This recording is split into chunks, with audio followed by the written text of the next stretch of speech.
Yeah, I'll react to that, sure. Hey guys, let's learn. Um, all right. I thought I was doing another video. I forgot I'm doing this one first. My name's Connor if you're new. Hi guys, I'm from Rhode Island. I don't usually say that anymore. I'm American and I like to learn about things, and we're doing that right now. Kidnap the Queen's daughter. Gunfire outside of Buckingham Palace. Let's go. Like it. Mark Felton Productions. Let's go. That was a chaotic start, but we made it. Queen Anne. It was beautiful.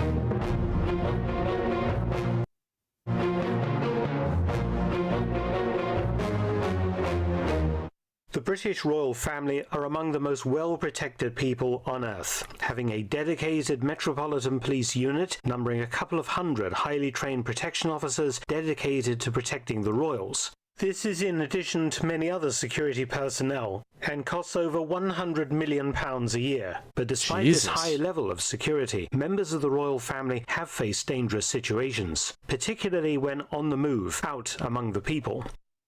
This was graphically illustrated in 2011, when the then Prince Charles and his wife Camilla were on their way in a heavily guarded convoy to the theatre in West London, when they were confronted by angry students protesting against a huge increase in university tuition fees. Charles's Rolls-Royce was attacked by several protesters, who also shouted less than flattering things at the couple. The Rolls suffered a smashed window and was splattered with paint, but the royal couple, though shaken, were unhurt. However, 50 years ago, in 1974, a senior member of the royal family fell victim to a kidnapping attempt that resulted in shots being fired within sight of Buckingham Palace. That was intense.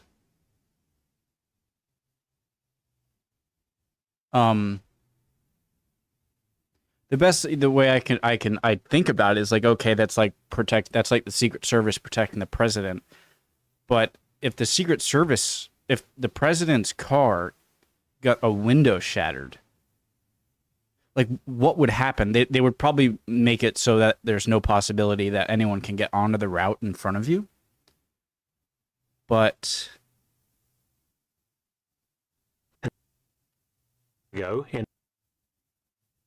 because what do you do? What, are you just gonna start shooting everyone?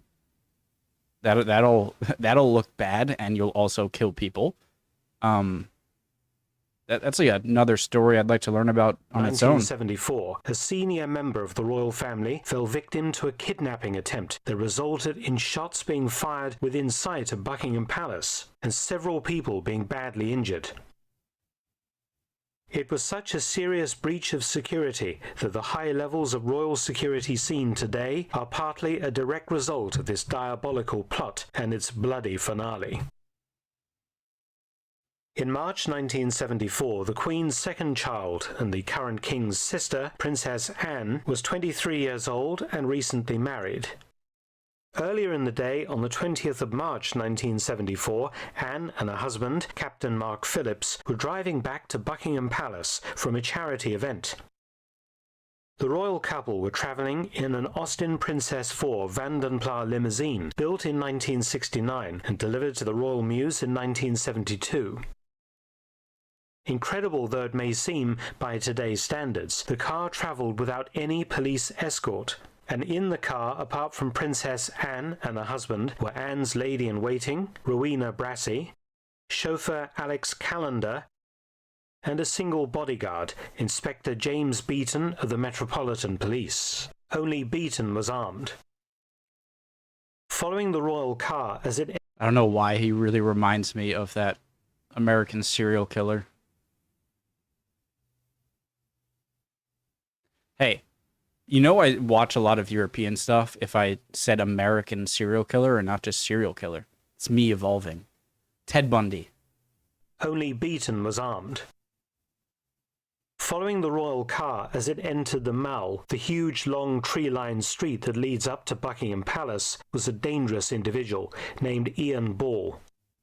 Ball's plan was to kidnap Princess Anne and hold her for £2 million ransom, which he later claimed he was going to give to the National Health Service to help fund mental health treatments. My brother's Ball, name. an unemployed 26-year-old labourer, had managed to obtain 2 pistols illegally and had them in his possession during the kidnap attempt. A 38 caliber snub-nosed revolver and another very similar weapon, but in .22 caliber. He also had with him 4 pairs of handcuffs, a pair of stout gloves, and a quantity of ammunition for both weapons. Renting a nondescript white Ford Escort car under the false name of John Williams, Ball also had... Notice, so this is a real photo of what he had. Notice how he has 2 separate handcuffs, and then the other 2 he has joined together. And I wonder if that's in preparation to having to handcuff a more large individual, because I know if you're kind of like a beefy dude, you might need 2 sets of handcuffs so that you can get your hands behind your back and cuff him that way. My mind went there. That's a lot of preparation if that's the case, and I hope this is a real image. Did you say that? Ammunition for both weapons. Renting a nondescript white Ford Escort car under the false name of John Williams, Ball also had some Valium that he planned to tranquilize Princess Anne with. He also carried with him a rambling ransom note specifying 400,000 £5 notes for a total of £2 million. The cash was to be placed in 20 suitcases and put aboard a specified aircraft to fly to Switzerland. Ball's note also requested that the Queen appear on the plane to sign some paperwork that he thought was necessary. Clearly, Ball was mentally ill.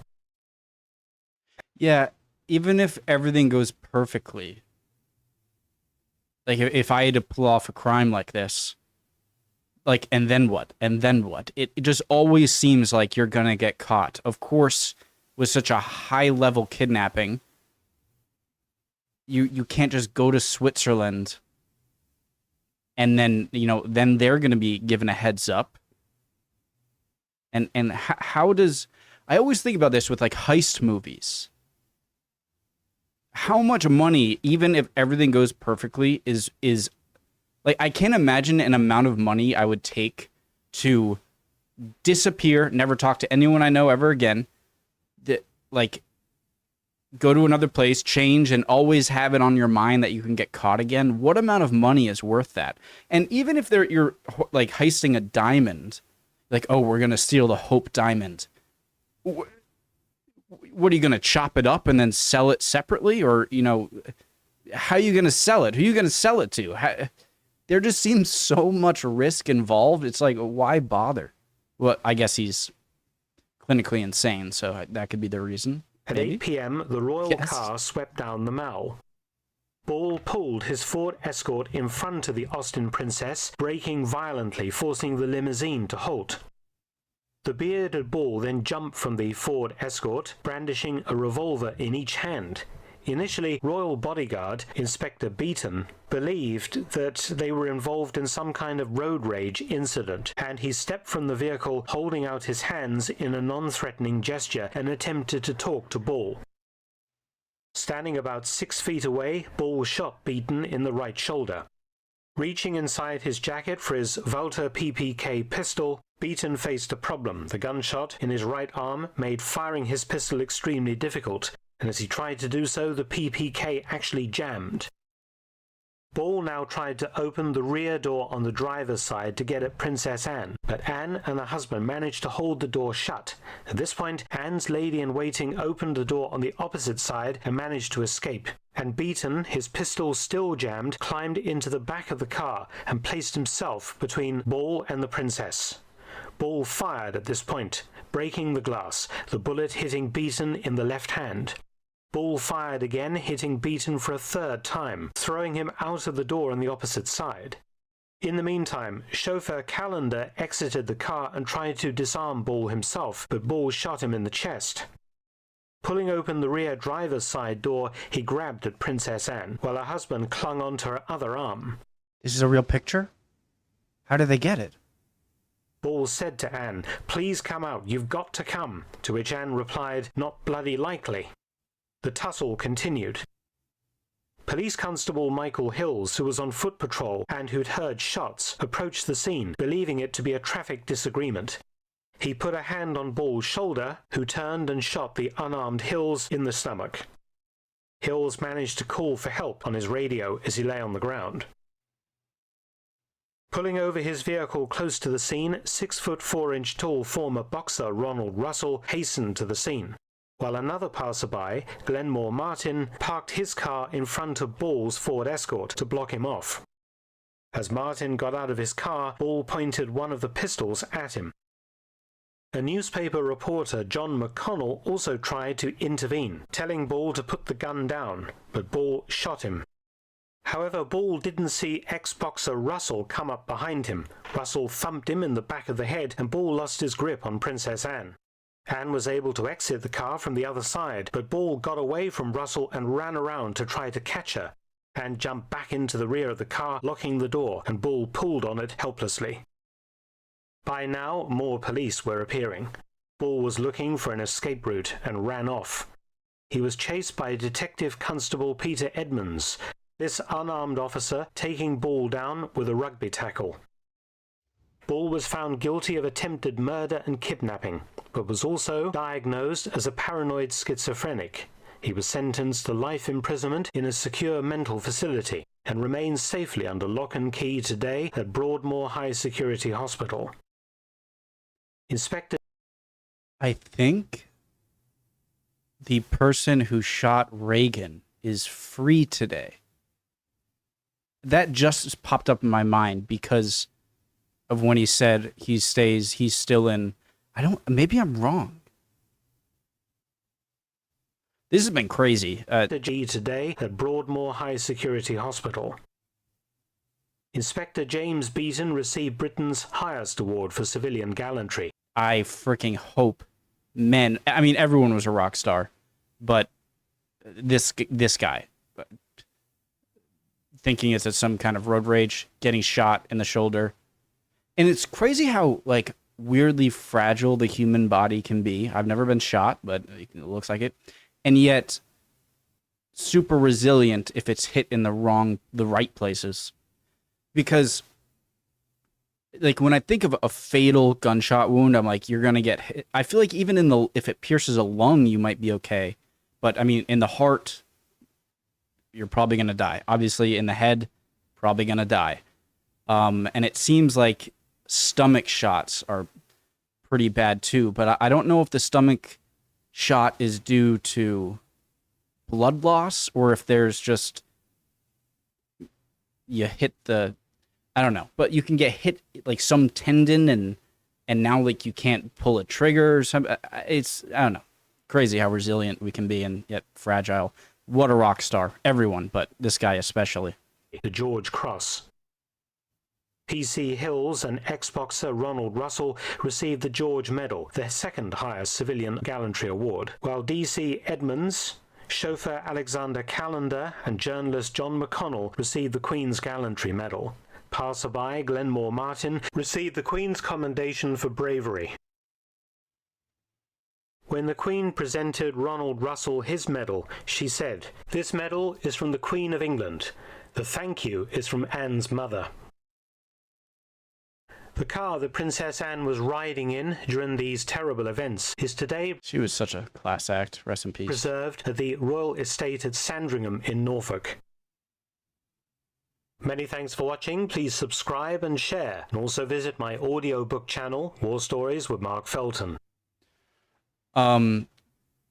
Crazy story. I kind of want to learn more about this right here, too. Just the student protests and what you would do in that situation. I mean, if you're... Where's that? Right here. How... Oh, it's a recreation. Duh. Did I really say, is that a real picture when recreation was right there? Jesus Christ.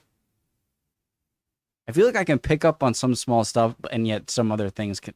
I'm making excuses. I don't know how I didn't see that. I was so looking up here, I didn't... Doesn't matter. But...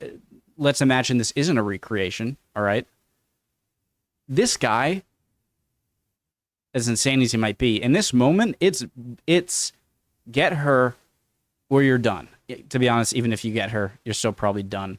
And I can't imagine how chaotic. Obviously, Mark Felton explained it in a way that made the interaction seem longer than it was, but I'd imagine this was very quick. So,